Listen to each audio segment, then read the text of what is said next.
Hey, everybody, welcome to another episode of Purple Insider. Matthew Coller here, live on YouTube, and welcome everybody. It's officially summertime where we do fun, sometimes goofy stuff, but a lot of times it's looking back in history and taking some time to breathe from the news cycle. So, as of right now, no news. Maybe by the time I finish a podcast, but I don't think that actually applies in the middle of the summer. So, we can all turn off the notifications from Adam Schefter on our phones and hope that the police blotter doesn't show up with anything regarding the Minnesota Vikings. But I enjoy this time of year because I'm not breaking down matchups, I'm not breaking down draft prospects, and usually everybody's pretty chill. So we're going to have a chill conversation about Sam Darnold. Here's what I've done. I have spent the last 20 minutes in deep preparation for this show, going through every quarterback I could find that started off their career as a quarterback pretty tough and then found it somewhere else. That's what I'm doing, and trying to look for any comparisons I can to Sam Darnold. And here's what inspired me to do this. One, why not? Two is that I've done several podcasts recently with, fantasy football people want to bring me on, a New York Giants podcast that wanted to bring me on, doing the same thing I'm doing. Like, let's just talk about random stuff. So they have me on their show. And every single time the person who is talking to me about the Vikings, their question is, so is Sam Darnold really going to do this? Is he going to pull like a classic Vikings thing here and step in and play really well with Justin Jefferson and Jordan Addison and so forth? Is he really going to turn around? And almost every one of these people, maybe they're being polite, I don't know, says, I think I could see it. And so I've been asking people myself, that I know around the NFL or whatever, like, what do people think of Sam Darnold? And almost everyone that I've spoken with, and some Jets fans even that I know, everyone thinks, yeah, I could see it. It's not crazy. It's not the wildest thing. It seems more likely than even what happened with Geno Smith that Sam Darnold could have a turnaround. Now, this could end up blowing up in all of our faces by about week 3 if things don't go well for Sam Darnold. But considering that he is QB1 at the moment and that we'll start training camp, presumably with him as the starting quarterback going through for week 1 as JJ McCarthy develops behind him. Well, there is always that chance that with this offense, he could put up pretty good numbers and he could make this team competitive. And if you don't think that it's possible, I'd like to present you with Case Keenum's numbers before he came to Minnesota. I certainly never would have expected that he would have put up the season that he had. I understand that was the number 1 defense in the NFL, but even Case Keenum played very well that season under the right circumstances. The Vikings have had pretty much everybody do that outside of Josh Dobbs after those 2 weeks. Didn't play so well after that. And then, of course, Nick Mullins lost those games, but actually didn't play that bad. He just had a few unfortunate interceptions and a tush push that didn't work. But if he had a QB sneak that works, they win in Cincinnati. If he doesn't throw the ball directly to the guy for Detroit, then they win that game because Justin Jefferson was wide open. Like, I don't think it's the craziest thing of all time. And the reason for saying that is that there are a lot of examples through the years. So I made a list, and here's what I want to do. I'm going to go through the list of all the examples I came up with, and then I want you guys to tell me which ones you think actually are maybe reflective of what Sam Darnold could be for the Minnesota Vikings. And then we'll talk quarterbacks for a little while. We can talk about anything else after that. It is a pretty much wide open night for me here. Rainy day, not a whole lot to do. So I've got time to talk Minnesota Vikings football with you guys. So here's the list. It's quite a few guys. We'll start off with Carson Palmer in Arizona. Now, I know Carson Palmer showed flashes and had a season or two there as a young quarterback in Cincinnati that was reflective of someone who could be a franchise quarterback. So Sam Darnold didn't really do that to the same level as Carson Palmer, but it was an utter failure in Cincinnati for Carson Palmer. He ends up going to the Raiders, not so good, ends up in Arizona, lands with an elite receiver that many people called the best receiver in the league at the time, and Larry Fitzgerald, and then goes to the NFC Championship with the Arizona Cardinals. So there's one, Carson Palmer, another guy with freakish arm talent who had a tendency to turn the ball over too much. That one's not too crazy. Here's one I absolutely love, and these are totally random. These are in no sort of order, so don't expect one. Jake Plummer in Denver. There was no evidence whatsoever that Jake Plummer could be a good starting quarterback. Also, I just found out today from a friend that Jake Plummer does not have the word Jake anywhere in his name. His name is like Jason Stephen Plummer. I'd love to know how it ended up Jake. Maybe someone can find that out. Jake the Snake. He goes to Denver, wins 13 games and kind of a run-first offense. Stopped getting sacked so much. Had some good wide receivers, but especially good coaching from our friend Gary Kubiak. Mike Shanahan turned it around there in Denver after having a putrid start to his career with a totally incompetent Cardinals franchise. Now, I threw this one out there just to upset people. Chris Chandler in Atlanta, I'm just saying. Chris Chandler had bounced around. He went to Tampa Bay. He was in, I think, Arizona too. There were a few different teams that he had played for, was never much of a winning quarterback, and then had that one big year. It was just kind of one crazy pop-up insane season, but it is true that he had started out his career without almost any success whatsoever, found the right team, and then you guys know what happened in that season. I will move off that quickly so you all don't run away from the show and bring up a Vikings example. Jeff George. Here is a guy who was a top pick from the Indianapolis Colts, who was as bad as anyone has ever been as a first pick. And if you go back and look at those teams, who exactly, and this is a long time ago, but who exactly was Jeff George supposed to throw to? He got sacked 60 times in a season. They were so bad. He goes to Atlanta, revitalizes his career to some extent, but then in Minnesota with Randy Moss, Chris Carter, he was fantastic and won a playoff game. And then I know got behind against the Rams in that second round game, but still put up big numbers in that game against St. Louis. So Jeff George, a huge armed guy who had too many sacks, too many turnovers, and then he shows up in Minnesota and does his thing. I also think Sam Darnold has a better personal reputation than maybe Jeff George did at the time. Another throw way back. Trust me, I'll get to more recent examples soon. So if you're under the age of 35, be patient and learn something. Vinny Testaverde threw, I think, like 40 interceptions for the Tampa Bay Buccaneers one year as a young player. He was a top overall draft pick, enormous arm. He bounces around, had a little bit of a run with Cleveland where he showed some signs. Maybe you could call that the Carolina Panthers for Sam Darnold. Goes to New York, wins 12 games, unfortunately tears his Achilles, and that was kind of it after that for Vinny Testaverde, but he had that revitalization where he showed he could actually do it. Kerry Collins in New York. I know he showed more flashes in Carolina than Sam Darnold did in New York or Carolina, but came back to the New York Giants. Great team, good coaching, good running game, good defense. They had a lot to work with there, and there was a 41 donut that got mixed in for Kerry Collins, took that team to the Super Bowl.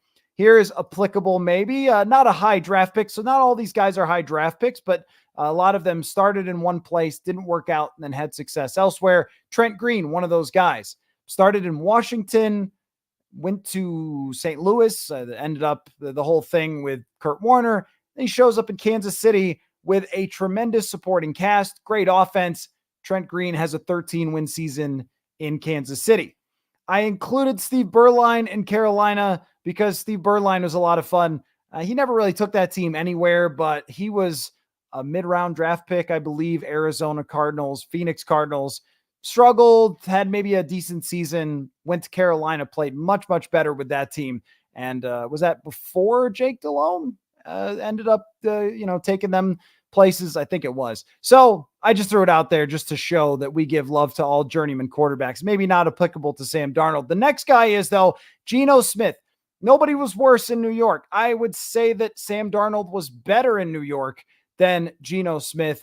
He goes, sits on the bench for the New York Giants for a while, is the backup in Seattle, finally gets his opportunity and plays extremely well for the Seattle Seahawks over the last 2 years. Not a Super Bowl champion caliber, but good. very good quarterbacking for the last 2 years. Obvious one, Baker Mayfield. It's being thrown around all the time. Baker Mayfield did not have as much, or I'm sorry, Sam Darnold did not have as much success as Baker Mayfield early in their careers. So Mayfield had a pretty good first season, pretty good when Kevin Stefanski showed up, played a great playoff game against Kansas City that he deserved to win, and then goes to Carolina, kind of last minute acquisition before training camp. He's behind from the start. Matt Rule's a disaster, starts 1-6, ends up as a backup for the Rams, has this game where he gets thrown out there without really knowing the playbook, wins in Josh Dobbs-like style, kind of saved his career, goes to Tampa Bay, wins that job. Last year wins a playoff game.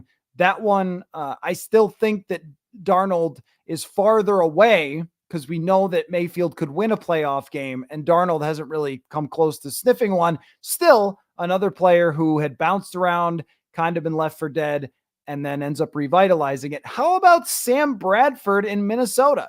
St. Louis Rams top overall draft pick, offensive player of the year in his first season, but it never really clicked the way they thought it was going to. Where it's different is he had the injuries. Sam Darnold has not had any injuries. That hasn't been the cause, but still, even when he was playing, it wasn't very good. Goes to Philadelphia, shows some signs-ish, ends up with the Vikings in 2016. If they could have run the ball or blocked at all, they probably win 12 games in 2016 and then 2017.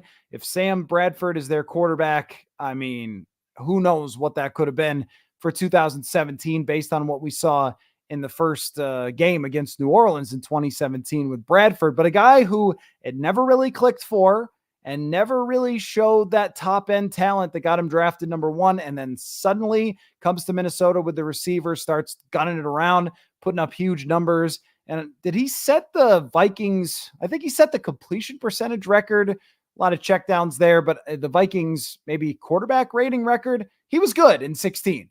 Just needed someone to play left or right tackle. Okay, now this one I think is pretty comparable. Ryan Tannehill in Tennessee.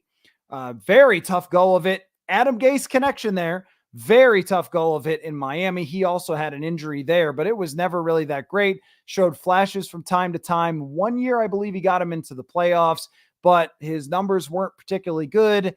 And he was thought of to be pretty mediocre and actually was not brought to Tennessee as the starter. He competed with Marcus Mariota. They benched Mariota, put in Ryan Tannehill, and he ends up taking them to the playoffs. Played really, really well there for several seasons in an effective play action, run first offense. That won't be what this is, most likely. Still, nonetheless, a guy who was a high draft pick that did not work out in Miami and ended up turning out to be good. His numbers, efficiency-wise, were very good. Didn't really throw a ton of passes, but was effective. And they also had A.J. Brown when he was there, a top wide receiver. How about Rich Gannon? You had to know Rich would show up here in Minnesota, ups and downs as the Vikings quarterback. Many years later, ends up with the Raiders, takes them to the Super Bowl. You know about that one. Steve Young probably shouldn't get brought up here because, yeah, Tampa Bay was a complete mess. San Francisco's the greatest supporting cast possibly of all time. So there is that. But Steve Young, still a guy who started off really bad with his career and turned it around.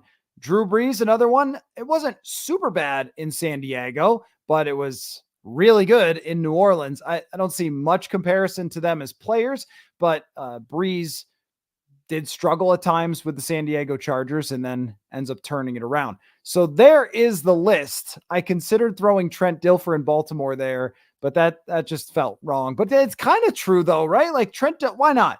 Trent Dilfer in Baltimore. Trent Dilfer was a top draft pick of Tampa Bay, could never really get them anywhere, and then goes to the Baltimore Ravens, is the ultimate game manager. I don't expect that to be Sam Darnold, but they had a great supporting cast, even some good receiving weapons for him. Got the job done with possibly the greatest defense outside of the 85 Bears to ever step on a field. So there you go. There's your list. Now, what I want from you guys is tell me which one of these players that I named that would actually make sense for a comparison for Sam Darnold. I named a ton of players. If you're just joining, I'll run through the list really quick, and then you can tell me who you think may remind you of Sam Darnold. Carson Palmer, Jake Plummer, Chris Chandler, bit of a stretch, but I was trolling. Jeff George, Vinny Testaverde, Kerry Collins, Trent Green, Steve Bierlein just for the vibes, Geno Smith, Baker Mayfield, Sam Bradford, Drew Brees, Ryan Tannehill, Steve Young, Rich Gannon, and Trent Dilfer. I'll tell you my favorites that I think are the most like him, and that is probably Jake Plummer with the Denver Broncos, Jeff George, because I could see it being a lot of fun, but maybe not necessarily good enough, and Geno Smith, because Geno Smith was just so bad. There was no evidence really at all that Geno Smith could play. And I mean, he was so bad. He was a punchline completely for the New York Jets. And then he is a backup, which is the same thing that happened to Sam Darnold. And when you look at the Seattle Seahawks, what do they have? A very positive minded head coach, Pete Carroll. Kind of reminds you of Kevin O'Connell in some ways, only O'Connell's way younger than Pete Carroll, but the same sort of good culture, upbeat, supportive of the players type of deal. And also really good wide receivers, DK Metcalf, Tyler Lockett. Couldn't ask for much better there for Geno Smith to step in. And that is a tendency of all of our overachieving quarterbacks, is that they almost always have the great supporting cast around them. And of course, if you guys think of any other examples, then feel free to throw them out there. Daniel says Trent Dilfer, the most carried quarterback ever. That is probably true, that he's certainly up there, at least the fact that his defense carried him. I'm sure there are other examples of quarterbacks. How about Washington, Mark Rippon, where the supporting cast, and this is going back to the 1991 season, so bear with me, everybody, but the supporting cast around Mark Rippon could make a pretty strong case that Brock Purdy was that guy last year. I mean, has there been anyone more carried? And Purdy was good. And you guys know I give Purdy his credit, because you don't have to apologize or give back the Super Bowl appearance because your quarterback was helped. But when we look at that team, insanely stacked for Brock Purdy last year. And even Jimmy Garoppolo, the same kind of thing. Both of those guys being able to go to the Super Bowl, and both of them having a chance to win it with a lot of the same cast of characters around them. So, I mean, just carried by a defense, Trent Dilfer, that's for sure. But carried by a complete supporting cast, the San Francisco quarterbacks recently have a case on that one. Matt says Geno Smith is the most recent. Geno Smith, I think, is most recent and very applicable when it comes to just the path in general, going to be a backup quarterback and kind of have to take your medicine a little bit there and be egoless in a way. And that's Sam Darnold last year. He was not given that job. He had to go out to San Francisco and compete for that job and beat out a guy that the organization drafted with the top draft pick, number 3 overall for Trey Lance. I mean, so they traded 3 firsts or 2 in a pick swap. Thank gosh we're away from that conversation these days. But however you view it, trade all those draft picks up for Trey Lance. And then you got to go out into that situation and try to beat him out for the spot. And Sam Darnold was willing to do that, and then sat on the sidelines, ready if he needed to go in. From all accounts, learned a lot from having actual good coaching from Kyle Shanahan. Brian Greasy's their offensive quarterback coach, I think, out there. Former NFL quarterback Brian Greasy. A really good situation for Sam Darnold, similar to how Geno Smith was able to sit in Seattle and learn behind Russell Wilson, or develop behind Russell Wilson, and then finally got his chance to get in. There are some similarities there. I agree with Eric. I think my favorite pick is Jake Plummer, in part because of the wild nature that the guy played with and the arm talent and the risk taking. I think Jake Plummer in his first year in Denver led the NFL in interceptions. So he was willing to take a lot of risks. He took a lot of sacks in Arizona. They had a poor offensive line. They didn't have too much for weapons. Maybe Rob Moore was there, Frank Sanders, but they didn't have too much for weapons. again, if you're 35 to 45 years old, like this is a real show for you. But Jake Plummer goes to Denver and they end up shaping his game around the play action offense, simplified things a little bit for him, I think, and made it much easier than when he was in Arizona. And the pressure was just off. It wasn't the same type of pressure as being that top draft pick. And even in Carolina, and I wonder how this psychologically, maybe I'll have to ask somebody for an article or something, psychologically impacts Sam Darnold, that when he was traded for in Carolina, they gave up a lot. And so he was supposed to save their bacon. And he was supposed to be the franchise guy in New York. Then he was supposed to go in Carolina, where he was following Cam Newton. So things had kind of gone sour there, and they had some bad quarterback play. They were looking to him, save us. Whereas now, this is a no pressure situation in some ways, where it's like he knows he's not going to be the franchise quarterback here, more likely than not. Just go play. Almost like somebody brought this up once about Alex Smith, that in the year that the Chiefs drafted Patrick Mahomes, Alex Smith led the league in quarterback rating and just went off that year and threw the ball down the field more because he knew he wasn't sticking around. So, hey, pressure's off. Let's go. There is some pressure, though, I would say, on Darnold, because if it doesn't work out here, you know what every team in the league is going to say, which is, well, look, if you couldn't make it work with Justin Jefferson, you ain't making it work with anybody else. Daniel says, I'd say Jeff George, most comparable career-wise. The arm talent is part of it. Jeff George probably had the strongest arm, maybe of all time, or way up there for pure arm strength. But same sort of deal, where the player was drafted based on their tools and not necessarily entirely the college production, but just, hey, you got this crazy wild arm, so go out there and do everything in New York, throwing to Robbie Anderson and Jamison Crowder and a bunch of guys I've never heard of. Sorry to those two average receivers who I keep bringing up, but think about how far away those guys are from Justin Jefferson. It's a very big gap. And even Robbie Anderson himself, I saw on a podcast not that long ago, said he thought that Sam Darnold never really got a chance to develop. And if he had that, he thought he could be pretty good. That seems to be a sentiment from everybody. I don't hear anyone talking about Sam Darnold as if he's just irredeemable and there's no way this could actually work. So what about Bob says, I would love to comment, but I don't know enough about Sam Darnold as he's been too bad to watch. See, at times that's true that he has been too bad to watch. And at other times in his career, he's been a lot of fun to watch. So yeah, that's the thing, is that, there's a lot of quarterbacks in the league that Vikings fans wouldn't be watching every single week, including Sam Darnold. But you know the story. You know what happened in New York, and you've probably seen the highlights and the lowlights. Lee says, Geno makes sense, but Jeff George was 10 times more talented. I don't think that's true, Lee. I don't think he was 10 times more talented. Sam Darnold was a number 3 overall draft pick that his team traded up for. And no, he doesn't throw the ball quite as hard as Jeff George. Jeff George probably throws it as hard as anyone ever has, but that's not everything.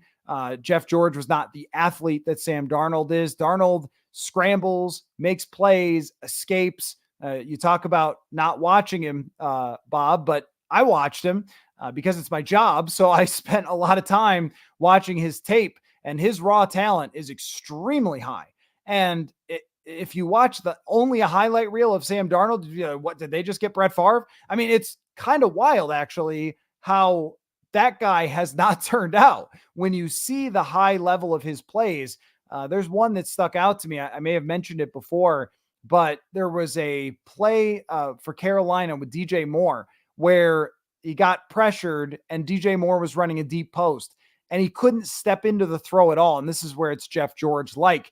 And he just kind of plants and flicks the ball with his wrist, goes 45 yards in the air, drops in the bucket to DJ Moore. It's one of those eye-popping type of plays for Sam Darnold that is all talent. And when you see his size, he's not quite as big as Jeff George, but he's a big guy who you could see like huge shoulders, could put torque on the ball. He's extremely talented. That's not been the issue. The issue is the seeing ghosts thing, unfortunately, has been real, which means not identifying defenses the right way, forcing it into places it shouldn't go, trying way too hard to scramble around and make plays.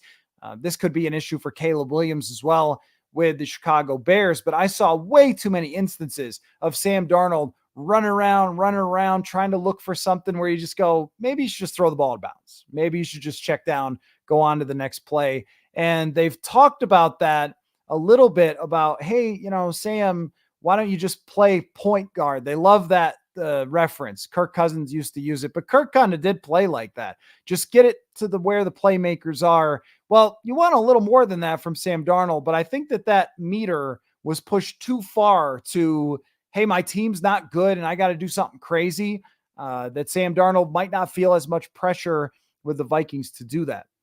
Tony says 30 touchdowns, 15 interceptions, higher or lower given Darnold starts all season. I would go, your interception number is pretty good, maybe a little lower, and I would go a little lower than 30 touchdowns. 30 touchdowns is going to put you pretty high in the NFL at the end of the year. I can look this up and see how many guys threw 30 touchdowns last year. We don't have quite the passing league that we once expected for guys just throwing 45 touchdowns all the time. And I'm going to check here in a second when this loads, how many guys had 30 touchdowns, because I feel like it takes a lot to get 30 touchdowns in the NFL still these days. It doesn't take as much to get 4,000 yards passing. But I would go under. I'd go maybe like 25 or something like that. Give me the stats page, Pro Football Reference, and we will figure this out. Because I want to say that 30 touchdowns sounds fairly reasonable if he starts the whole season, like that you're in a good place with that. But then, okay, 4 guys. Yeah, that's what I thought. 4 guys threw 30 touchdowns last season. If only 4 guys threw 30 touchdowns last season, that's a lot to ask from Sam Darnold. So I might go with like 23. That's where I would go.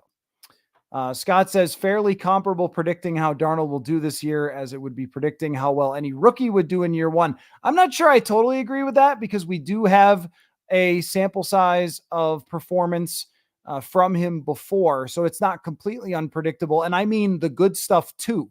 With a rookie, you don't know if it's ever going to be even remotely good. It could just be Tim Tebow or Paxton Lynch or something where there's just nothing.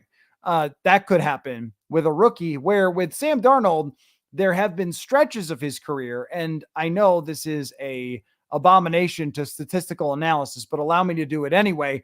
In his last, whatever number of starts, 7 starts, his quarterback rating is like a 91.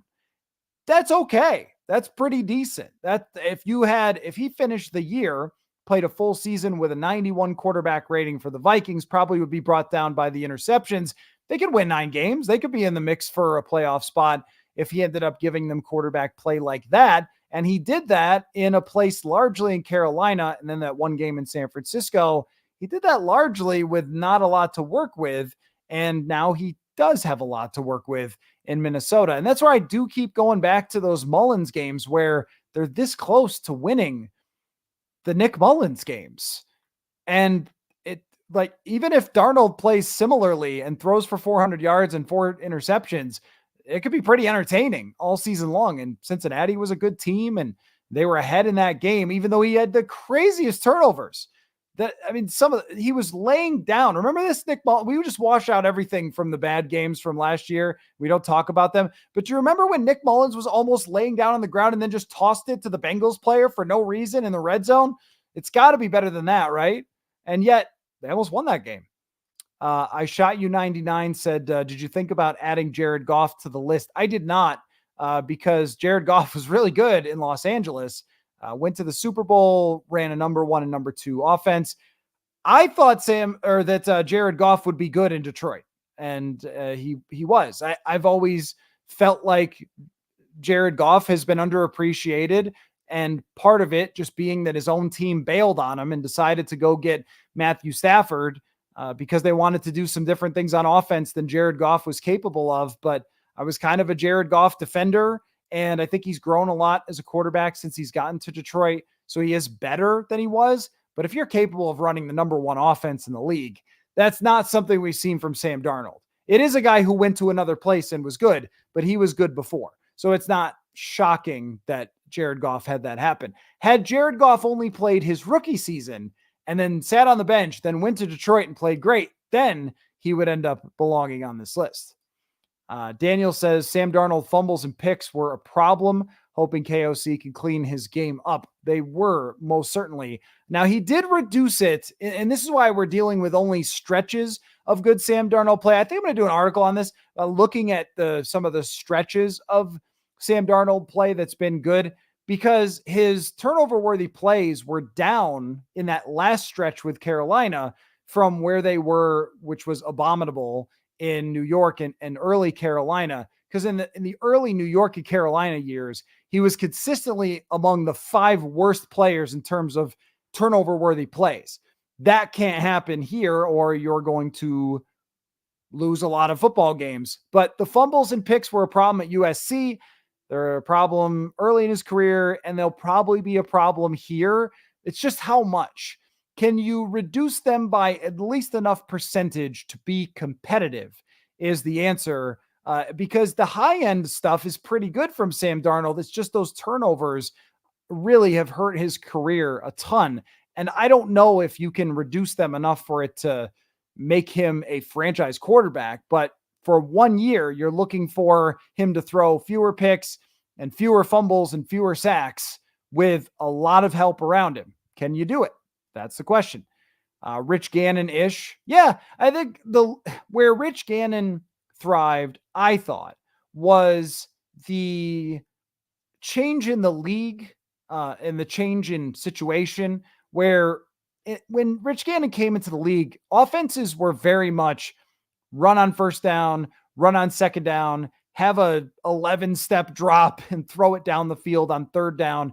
And I don't know that really fit Rich Gannon, but by the time he gets to the Raiders, of course, they had great wide receivers and a great offensive line.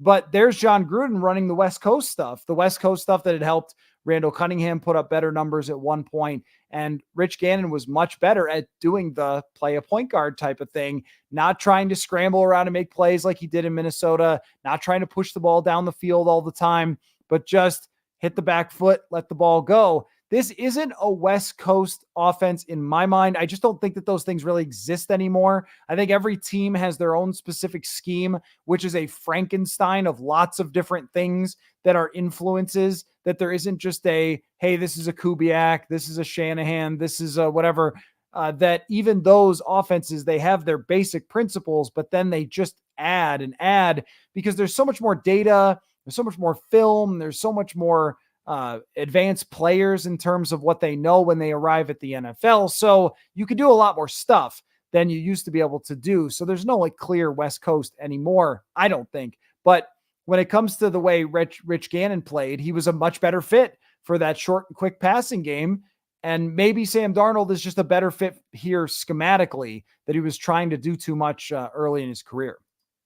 What about Bob says, I just want JJ McCarthy to be so good that we never really know if Sam Darnold is good, bad, or ugly. Well, that's true, but I'm willing to take my time and find out. I mean, yeah, ideally, you would rather just have JJ McCarthy win the job, and all of this conversation about Jake Plummer and Carson Palmer and Rich Gannon, as much as I love it to the depths of my soul, you would prefer that we never actually find out, because JJ McCarthy just dominates Sam Darnold in training camp, takes the job, takes him to the Super Bowl, raises Lombardi's trophy and says, I'm only a rookie. What's next?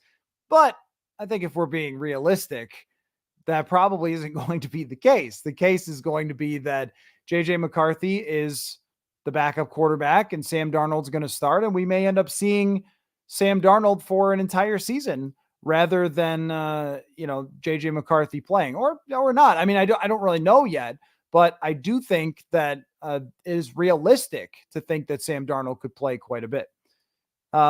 Mike says the video of the Rams attempting to trade up to 10 shows McCarthy fit in McVay, Shanahan, KOC system, and Darnold definitely in that mold as well. Now, I'm not sure the connection. I mean, do you think the Rams were trading up for McCarthy? I think they were trying to trade up for Brock Bowers, weren't they? Wasn't that the thing? I don't think it was for McCarthy, but I do think he's a fit. Yeah. I mean, he's got the mobility, he can throw on the run, but he's got the arm strength to throw into tight windows. And when you look at Matthew Stafford early in his career, he was very young. He had a huge arm, couldn't really control the football, was thrown all over the place. He didn't have a good supporting cast like the Vikings do, but the arm strength is something that clearly Kevin O'Connell believes that they need more of if they're going to run everything that he's going to run. But I don't believe that the Rams were trying to trade up to get JJ McCarthy. I think it was, they were looking for, they know that Matthew Stafford's got a year or two left, and they're going to try to do it again. They're going to try to just go out and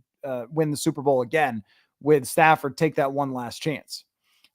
Flip Stars 55 says, who watched the Jets and Panthers games? Well, not me a whole lot until I needed to when the Vikings got Sam Darnold. But that's why I'm here. And, you do what you do is you rely on me to do the stupidest thing, like go back and watch every Sam Darnold game, which that's, what I've been doing. And there's a lot of good, and there's a lot of bad. I mean, it's more bad than good. But also, when I watch Sam Darnold from his time in Carolina, I just don't see anything that looks like what the Vikings have, or even what the Vikings do, but especially what they have. The offensive line in Carolina wasn't good. The running game wasn't good, which Aaron Jones should increase that. One receiver was good, and he threw that receiver all the time. You look at DJ Moore's stats when Sam Darnold was there. He's going to pump the ball to Justin Jefferson. You can guarantee that. But the rest of it was kind of a mess. And they were trying, it was actually kind of funny. They were trying to run a lot of quick game with Sam Darnold, get it out of his hands quick, get it to look for the yards after catch. And a lot of times he would take the snap and he would get it to somebody in a quick pass, and they would just get tackled. And it's like, okay, well, there's not a whole lot to do there with Terrace Marshall, who's not a yards after catch receiver, or pretty much anyone else. If he checked down, I forget who his running back was. It wasn't a good scene. Check down, that wasn't going anywhere. How about a screen game that exists this year for the Vikings? So I can buy, when I watch Sam Darnold's previous games, that there's enough there to get him to the next level. But the next level is a starting quarterback who could get you to 9-8, which is really what they're looking for this season. They want to be in the playoffs. They want to be competitive, and Darnold could potentially get them there. If it starts out badly, then he won't, but that's what they're looking for this season as they develop McCarthy, but they don't want to waste everyone's time. You have way too many good players to not be trying to compete for the playoffs. What about Bob says brain is 90% for NFL quarterbacks pie chart of success. If Jeff George, Jay Cutler, or Sam Darnold had Tom Brady's brain power and determination, they would be Hall of Fame. Arm talent gets you picked in the first round.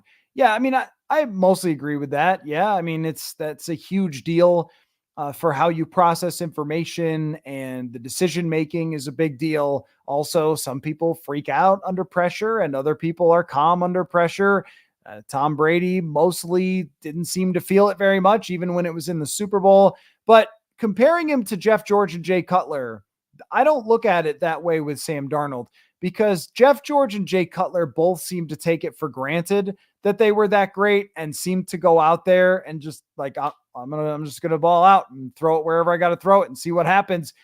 Sam Darnold comes across as somebody with a lot of humility that understands where he's been and doesn't have that entitlement element to him.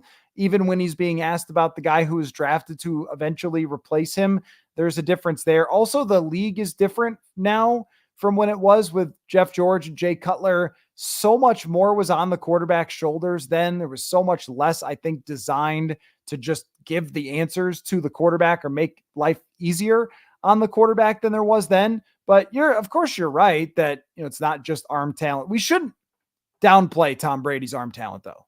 Tom Brady's arm talent was, maybe when he first started in the league, it was, so-so. He didn't push the ball. They played very conservative. They had great defenses. But later in his career, when he had Randy Moss, for example, even when he was in Tampa Bay, the arm talent was absolutely elite. It was nothing short of elite at the peak of his career. But it did take a while. It's a good example of a guy who did take years and started to peak with his arm talent and brain coming together around this sort of age.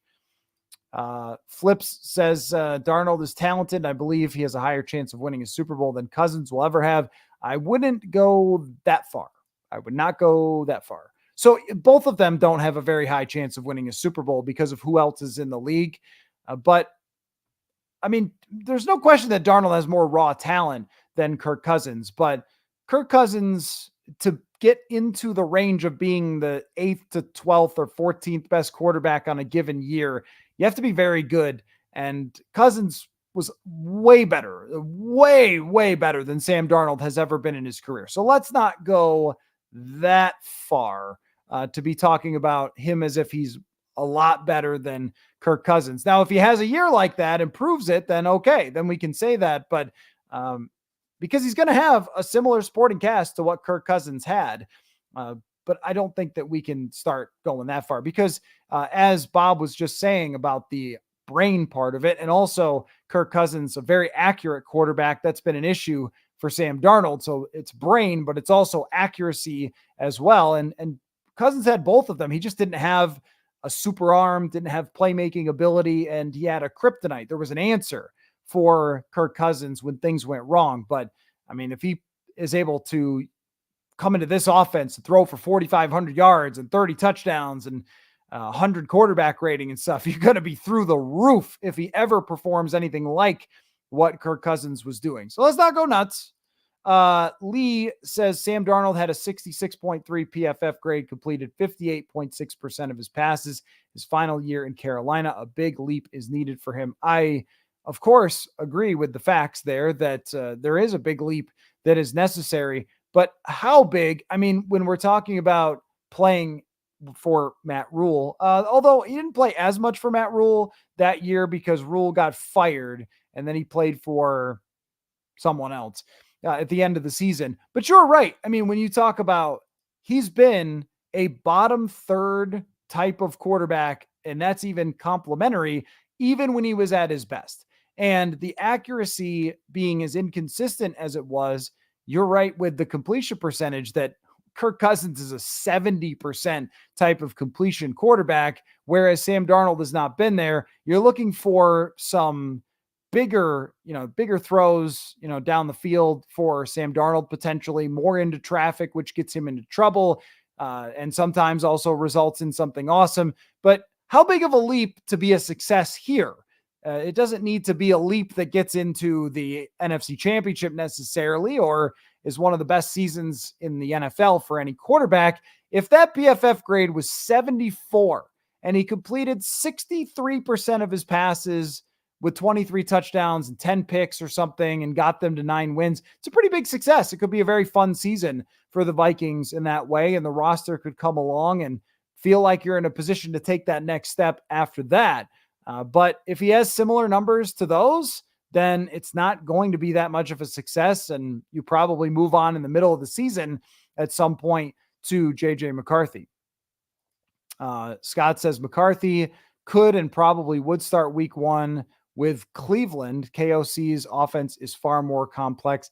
Well, I don't know. I mean, yeah, maybe. With Cleveland, you're right that Kevin Stefanski, I think, does like to run play action off of that. But there's no NFL offense that a rookie is just going to go, yep, I got it.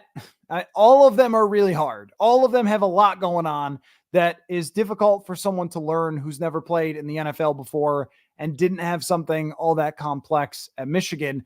The way that he described it, McCarthy, to me, I asked him what the biggest difference was, I think, or how different it was between Michigan and the Vikings. And he just said, there's just so much more. There's so many more plays that you have to have the footwork exactly down than there was at Michigan, which is the same for Cleveland. I mean, I think maybe it's a little similar or a little simpler, probably a little easier. You could protect the quarterback a little bit more, but it's still the NFL. You still have all sorts of reads you have to go through. You have to know multiple plays in the huddle sometimes. You got to operate the whole line of scrimmage thing, changing protections, getting all the footwork timed up.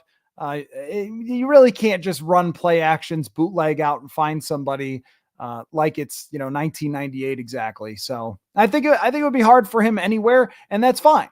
It's totally fine to just take his time and compete for the job during training camp and try to develop as much as he can for now. And then we'll see what happens with Sam Darnold. I shot you 99. Do you think that the team would be willing to go through the quarterback carousel again, like last year, disregarding injuries, if it gets bad at the quarterback position, or do they power through with Darnold? This is a great question. I don't know the answer. And if you find out the answer, then it's probably not gone that great for Sam Darnold. And we're not talking about him becoming Carson Palmer. But there's no way it's not a roller coaster, though. So I think that this is a realistic scenario for them. Say they start off where there's some decent times, and then there's a dip over 3 straight games where you go 0-3, and he's got a 58 quarterback rating in those 3 games. Do you stick with him? In practice, it's easy to say, stick with him until McCarthy is really ready, no matter how it feels. But when you're actually trying to do it in the moment, a lot harder, right? In reality than it is. And we saw that last year. Realistically, they should not have gone back to Jaren Hall.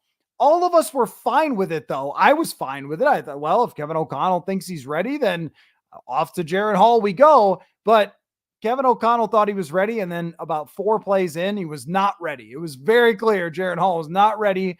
We got hurt the first time, and then the second time, it looked quite bad. They should have just stuck with Nick Mullins. It was a national TV game, in hindsight, of course. But that's the type of pressure that everyone feels when the quarterback doesn't play well. When Nick Mullins throws 4 picks, we all go, oh my gosh, you can't do this again.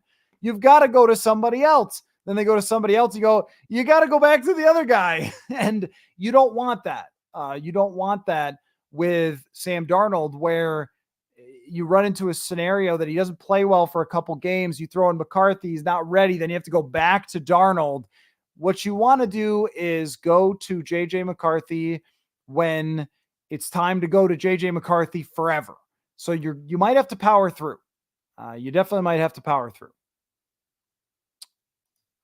Caleb says, I love your show, but how can you talk this much about practice? I wasn't necessarily talking about practice today, but how do I talk this much? That's what I do. That's my profession. I've been doing it since, let's see, my first internship in radio was 2010. And then I was in radio from about 2010. I got hired after that until 2020. So 10 years of that, and then an additional now 4 years of podcasting.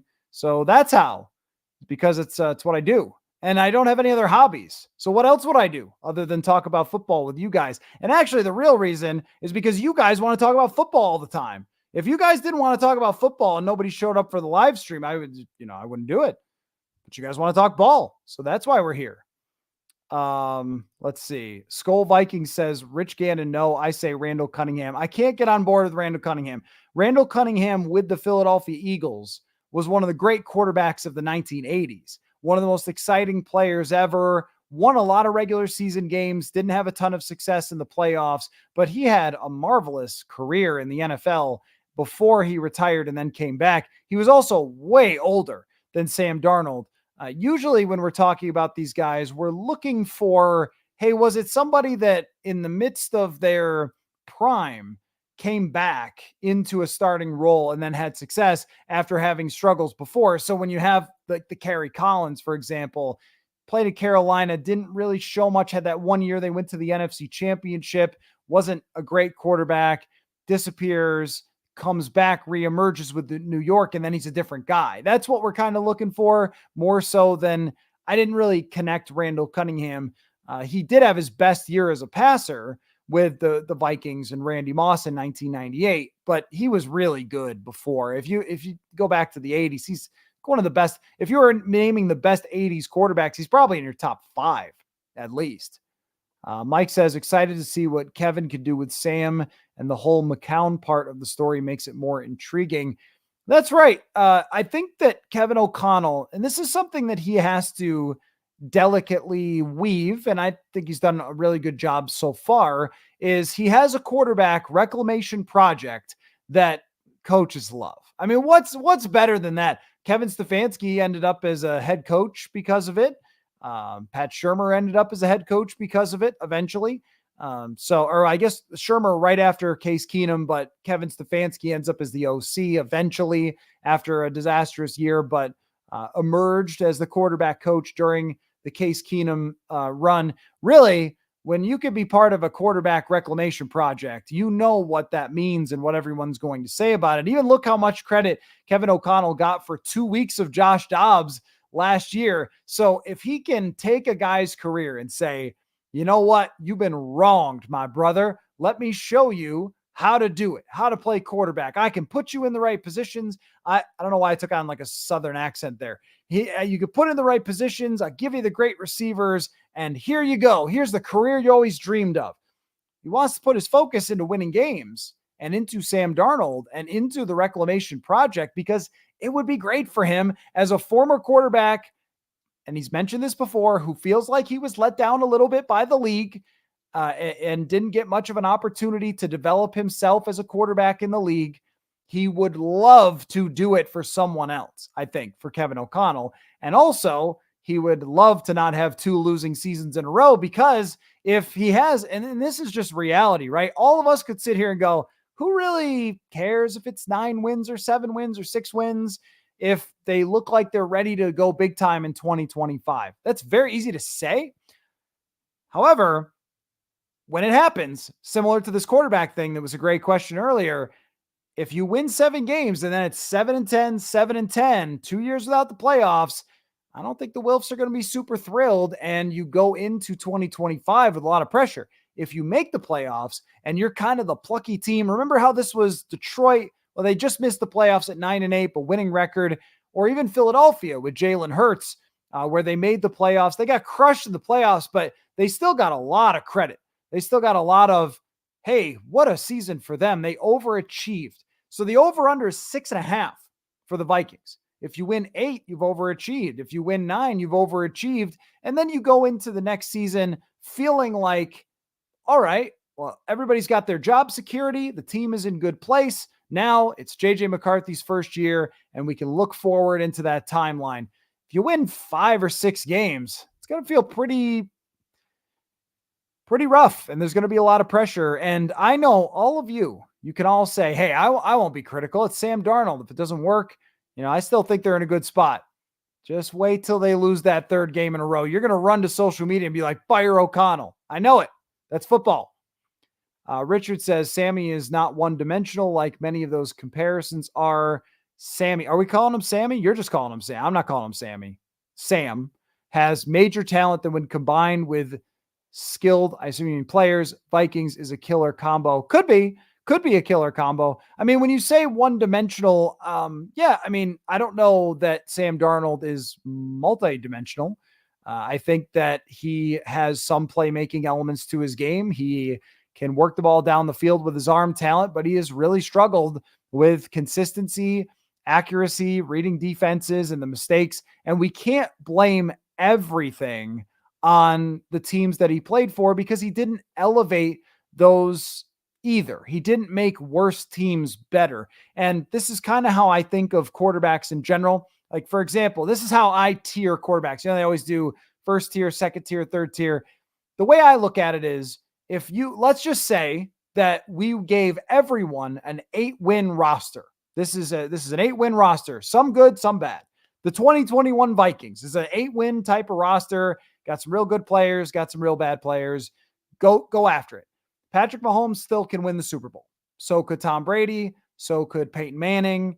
And there's about 5, 7 of those guys in history that you could give them an average roster and they could win the Super Bowl. But those guys are it. And the next level down is your really great quarterback that, when given the right circumstances, can win the Super Bowl. So that's your Drew Brees, for example. I don't even think he's of the level that you could give him a terrible team, because when the Saints were terrible, he didn't make the playoffs. So that's your Drew Brees, all-time great. The level down from that's your Eli Manning. If everything breaks right, he can win the Super Bowl for you. And then below that is kind of your Kirk type of quarterback that puts up good numbers, would need an act of God to win the Super Bowl. Below that is 95% of quarterbacks, I think, where they could be pushed one direction or other by what's there. So if they have a 13-win roster, they could potentially, if everything goes right, maximize that roster. But if it's not good, if it's a 5-win roster, you're gonna be a disaster. So what kind of roster is this for Sam Darnold? This is probably a 9-win type of roster. Is Sam Darnold in that category below Kirk Cousins that if he's given a 9-win roster can win 9 games? I think of him as being a guy who wins a little less than what the team actually is. So if it's an 8-win team, he wins 7 or 6, but this might be a little bit better than that. If this team had a 3rd-tier quarterback the way I laid it out, they're a Super Bowl contender, maybe. If they had the Eli Manning level, Phillip Rivers level type of quarterback, right? I mean, the one that's just above Kirk Cousins, they probably are. So I think it's a situation where you're going to find out, can Darnold be that in that tier of quarterbacks that can give you what the roster is reflective of? And if he can, I mean, you can earn a lot of money being that. That's kind of what Geno Smith has been the last couple of years. Scott says, can't compare Kirk to Sam's past. Kirk had extremely better coaches and supporting cast. Yeah, but I mean, Kirk's always been better than Darnold. There was never a time where he was. I know he struggled a little bit in Washington to start his career, but as soon as he got the starting job in 2015, he was massively better than Sam Darnold's ever been. I know he had a good team around him, but his ability to process, throw with anticipation, accuracy, run the line of scrimmage, all those things, they've just been, all those really important parts of the position have been quite a bit better than Darnold. That doesn't mean Darnold can't do something much better than he's ever done. It's just, we shouldn't be setting the bar at what Kirk has done. That's top, at times in his career, top 10 quarterback play. And I think that's probably too far to ask Sam Darnold for this year. Let's see. Evan says, do we move on from Darnold if he sucks, or do we keep him and learn from last year and get a higher draft pick? Assuming McCarthy isn't ready. Oh, I see. Do you mean like in the middle of the season, would they trade him? If he went 1-5 or 1-6, would they trade him? Is that what you mean? It really depends on JJ McCarthy. If they think that JJ McCarthy is ready to play, then they will play him. But I have a really tough time believing that they could go 1-5 and then not put in JJ McCarthy, because at that point you have to change something. That means the quarterback has played extremely badly, unless you've lost like last year where Cousins played fairly well early in the season and they heaved footballs out of the back of the end zone trying to score touchdowns and stuff and fumbled all over the place. So it really depends on what it looks like. There is a situation where they're very happy with McCarthy. Darnold has played okay. Maybe they're 2-4 and a team comes like, hey, can we give you a 2nd-round draft pick for Sam Darnold? Maybe. And Kwesi Adofo-Mensah has alluded to the fact that you can get more draft capital. Aaron Jones is a guy I think of is being somebody that if they're struggling at the deadline, that they could trade away as well.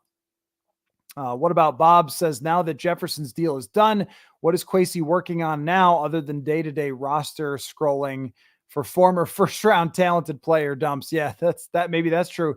Contract extension for Darrisaw, I think, is next year. After the season ends, this one won't be, at least I don't suspect, will be talked about too much over this summer. Darrisaw's got to put another year in. He's got to stay healthy for the year. Jefferson is a truly unique situation. It almost never happens after 3 seasons that you start negotiating. It's only when a guy has 500 more yards in his first few seasons or whatever than Randy Moss did. What was that stat they tweeted out today? Something about, before age 25, that he has more yards than Randy Moss. I mean, that's the bar if it's not a quarterback for negotiating after 3 years. So I doubt that they really get going on Darrisaw's extension right now. And if you're Darrisaw, you want to play great and get that money next year. Look how much the cap goes up every year. You want Amazon and Netflix money next year. You don't want to do it now. So I don't think that. Looking at the free agents, they do tryouts and stuff or workouts where they'll have players come in and give them a look, but maybe that would have ended in minicamp if they were going to sign anyone. Right now, Kwesi Adofo-Mensah should be just vacationing with everybody else, because once the season starts, it goes crazy from how much work is required, the roster stuff. They have to work out McCarthy's contract. I know that was out there as kind of a thing. So they got to do that. They got to work that out. So Yeah, I mean, right now though, there's not a whole lot going on. Everybody goes on vacation in the league. Huge Boy says in 2017, Kirk had as bad of a supporting cast as Darnold ever had. Injuries on the offensive line, no running game. Jameson Crowder was the QB1. He threw for 4,100 yards, 33 total touchdowns, 14 picks. Yeah, that 17 season, he played pretty mediocre football overall that year. They went 7-9. I remember Jay Gruden saying our record is reflective of our quarterback play, which was something that concerned me about the Vikings signing Kirk Cousins. But that's what I mean is, when you have Kirk Cousins, you can guarantee that what your roster is how many wins you'll probably get. So that roster was a 7 or 6 win roster for Washington. And he got him to about that point, threw for a good amount of yards, good amount of touchdowns, all those things. Certainly competent quarterback play. But in order to be a playoff team and take anybody anywhere else, Kirk needed much better than that. He couldn't take a 7-win, 8-win team or 6-win team in Washington that was bad in 2017 and then elevate them. That wasn't who he was. But with Sam Darnold, you're right that when he's had teams that bad, they haven't won many games. I think they 7-6 in the 1 year, and 4-2 with Carolina is probably pretty comparable to that 17, but not at the same level as Kirk. I mean, I just don't think that there should be a discussion between the two. One guy has Pro Bowls and lots of big numbers over his career, and the other guy is a reclamation project that's kind of just a hope for one season, where we've seen it come together at times before for other quarterbacks in the past, but he didn't play at the same level as Kirk Cousins really at any point in his career for an extended stretch. Anthony says, call me crazy, but I think Darnold is going to surprise people this year. I predict 10 and I assume you mean 7 as opposed to 10-3 with a possible playoff berth. 10-7. Yes, you corrected that. But yeah, 10-7, I think is totally reasonable for Sam Darnold, or 9-8. They do have a difficult schedule, at least how I feel about it right now, but that could change. Quarterbacks get hurt. Teams change throughout a year. Last year, I remember thinking, you know what? New England's going to bounce back this year. Nope. No. That did not happen. So there's a lot of teams on the schedule where we might go, yeah, this one's going to be a tough game. That one's going to be a tough game. Then they lose their quarterback week 1 to an Achilles injury, like last year with Aaron Rodgers. And who knows? Aaron Rodgers could decide that he wants to go join Greenpeace or something before week 1 and disappear, and they're going to play Boomer Esiason or something, a quarterback. Like, yeah, I don't know, right? The degree of difficulty for the schedule will be determined as we go along. But I think that the interesting part of Sam Darnold is that everybody who looks at it, and this isn't just us, like too close to the situation, or you're a Vikings fan, so you got the purple glasses or whatever. No. This is people in other places that have nothing to do with this team that I talk to about the Vikings. And everyone says, I could see it though. It's not, oh man, you're in trouble. So I was on this Giants podcast and they said, what do you think of the Giants? And I was like, probably going to have a different quarterback if you're going to win anything, right? I mean, that's just how we all feel about the Giants. So it's interesting to me that you have to believe in something that you've never really seen before with Darnold. And yet there's enough talent and sample sizes of him doing it from time to time, and of this group of receivers, coaches, elevating talent, even on the defensive side, what we saw from Brian Flores last year, that you could buy it and not feel like a fool. How about Brad Johnson? A little bit different, I think. I mean, he did win the Super Bowl in Tampa Bay, but he was a good quarterback with the Vikings, got kind of injured a lot with the Vikings. Sam Darnold was not a good quarterback at any time with the New York Jets. So that's kind of the difference there with Brad Johnson, but the supporting cast raising him up. Keenan McCardle there was Joey Galloway, a receiver for the Bucks and the defense and all that. Huge Boy says Josh McCown and KOC have never developed any quarterback. No clue why they have a reputation when the young quarterbacks they worked with are Manziel, Haskins, Goff, Bryce Young, and Sam Darnold. You like casually sort of mentioned Jared Goff, who was really good. So I don't know. So the thing about that is, well, Dwayne Haskins, let's be honest, circumstances, we never got to find out what was going to happen there. He ended up getting let go because of skipping out on the COVID stuff and clearly, I mean, some of the guys you mentioned there, do they sound like Sam Darnold? I mean, Johnny Manziel, Dwayne Haskins, Bryce Young is about a third of his size, and we still really actually don't know what Bryce Young is going to be yet. So that's not determined. I think it's pretty unfair to look at these two who don't have a ton of experience at this at all and then say, well, they can't do it because of Johnny Manziel. I don't know about that. And also Kevin O'Connell wasn't the head coach, and neither I don't think Josh McCown had the situation that he has with the head coach here. The Carolina Panthers. Do you think that last year's Carolina Panthers roster looks like this year's Minnesota Vikings roster? Because if you do, I just suggest you call those back up and take a quick look at them. Carolina had about the worst roster I've ever seen last year, and the Vikings have a good roster on the offensive side. So there's context to all of that. And if that's your sample size, hey, one guy who had a Coke problem, another guy clearly had some personality issues, and Jared Goff's great. And that's it. That's it. Well, that's what we're judging off of. I don't think it really works that way. That's like if a baseball team drafted 47 rounds of prospects and 45 of them failed, and 2 of them became great. And you'd be like, well, it's a lot of failure. Well, that's how it works. Most quarterbacks are not successes. I don't think that really proves anything about what they can do here. And let's not forget, when you have the best receiver in the world, it's a pretty big factor. Lee says, do you believe the McCarthy signing bonus holdout rumor? Hard to see what leverage McCarthy has. A good live stream tonight. Thank you, Lee. Really appreciate that. Appreciate you participating. Do I believe that he wants his signing bonus to be paid in full? I do. And also, it's not unprecedented at all that the full signing bonus is paid out. This has happened on numerous occasions with quarterbacks in the NFL. There's a lot of recent quarterbacks who have gotten this fully paid out signing bonus. So the Vikings might just have to bite the bullet. Like, yeah, the leverage issue is difficult because the Vikings really want to get him into training camp. And he, I would also say, really wants to get into training camp. Is he going to take humongous fines for not showing up at training camp? Not likely. I don't think that would be a very good move to just get fined every single day while you wait for a signing bonus. It's not like you're getting fined and then getting paid more. You're getting paid the same. It's just when you get the money. That's what really the debate is.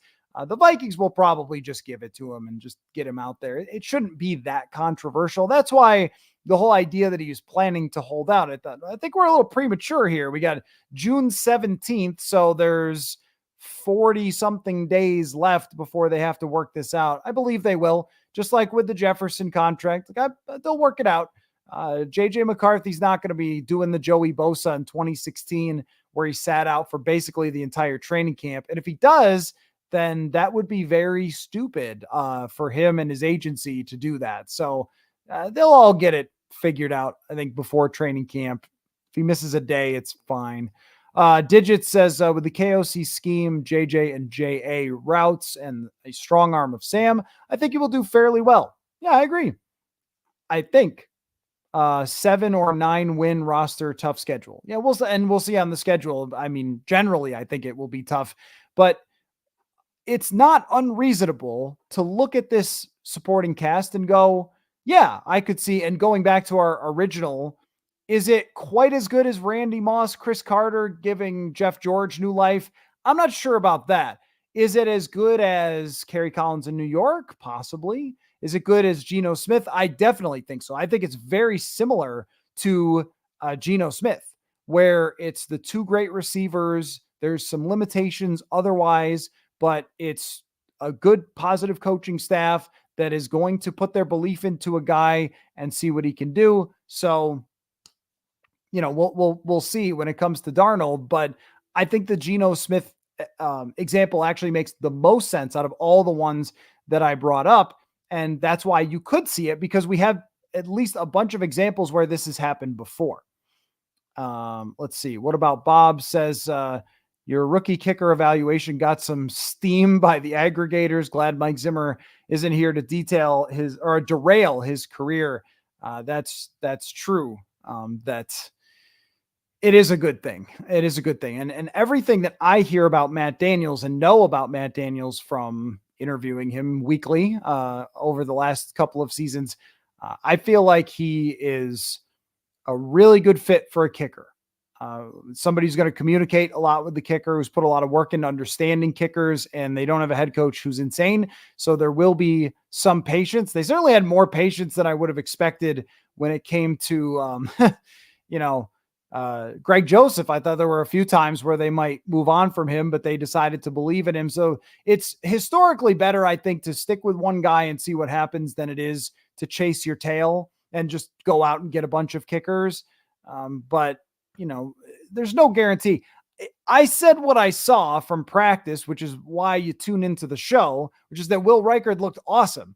I'm not guaranteeing that he's going to be Morton Anderson and go into the Hall of Fame, but he just looks really talented as a kicker. You could see why he was drafted. In order to use draft capital on a kicker, a team has to really buy in, and he's got a heck of a leg. Very impressive stuff from him. But, I saw the responses were, we've got a kicker now, finally, for the first time ever. Like, not really for the first time ever. Ryan Longwell was pretty good. In fact, like, Blair Walsh had his moments, and then the one really bad kick. The kicking, there was the 1 year of Dan Bailey. I don't know. I got to look this up. I would be curious about where the Vikings rank in recent years, like since the Blair Walsh thing, where they rank in field goal percentage, if it's decent, if it's good. It's probably just below average. But all of you have been damaged as human beings by kickers, so you're very desperate to get a good one. Matt says, how do you expect KOC to balance the workload during preseason? Even though Darnold is the starter, he still probably plays some snaps. I would suspect so. Likely just not that many. Maybe in the first 2 games, we see him maybe getting 2 series, and then that's it. Or maybe just the first one, he gets a series, and then that's it. They just do not value the preseason at all. It's all about the joint practices for them. They treat those like the preseason games. Scott says, I don't think you can get fined if you don't have a contract yet. If you don't show up for training camp and you're on the roster, is that, rookie holdouts, they don't exist anymore because you could get fined, right? Like, that's why the rookie holdout isn't a thing, isn't it? I'll have to check on the rule on that, but I don't think if you're a rookie, you could just be like, no, I'm not coming. I don't have a contract. I'm not coming. You can't find me. I'm pretty sure that's what eliminated rookie holdouts and negotiations other than the rookie contracts. But wasn't it in the most recent CBA that if you don't show up now, the fine is significant? I could be wrong. CBA is complicated, but I don't think you could just skip without being fined. Jim says, I use Chat GPT to get the 5 guys with 30 passes or more. Okay. Are you a bot, Jim? That's great. There's 4 of them. So your bot got it wrong. But we haven't had too many bots show up. Or are you not a bot? Because then you were talking about CJ Ham pass blocking. Well, how about this? So are you a real person, Jim? Or does the bots care about the fullback blocking? This is curious. How about that? Bet he's the best pass blocker and lead blocker. You're right. Was that from Chat GPT or is that? I don't know. Anyway, that's strange. Scott says, is CJ Ham a possible camp casualty? Hard to justify paying him that much for 120 snaps. The special teams element is huge. The leadership element is huge for CJ Ham.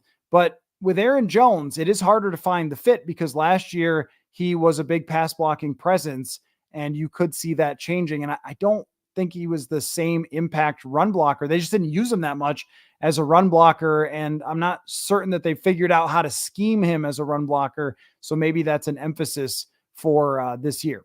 So anyway, well, this is a fun chat. What I'm going to do is have these from time to time. And usually I'll make a list to start out with, and then we'll break it all down.